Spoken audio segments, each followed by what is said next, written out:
Guys, kung wala pa kayong bopping machine at gusto nyong i-bop yung inyong mga sasakyan or motor or yung headlight na inyong sasakyan, dapat meron kayo nito. Oh. Ayan. Kasi ito yung binabala doon sa drill. Kung meron kayong drill, ganito lang ang kailangan nyo. Oh.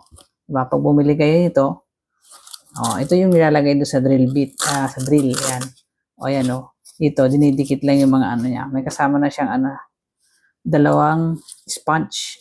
Isa ito yung parang medyo umuk na ganyan. Ayan, medyo maanot ginamit ko na yan eh.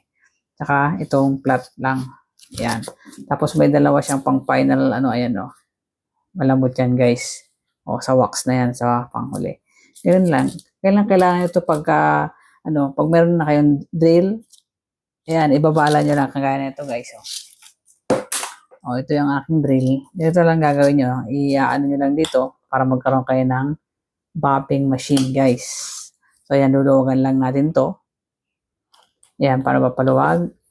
Ayan So, ganyan lang ginamit ko na to guys, naglinis ako ng ng headlight ko kasi medyo nalinilaw na. Ay, ganyan lang sihigpitan nyo lang na ganyan Okay?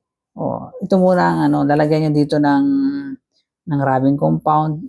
Tapos gaganyan nyo lang siya guys 'Di ba? Pwede nang gamitin pang bop to. 'Di ba?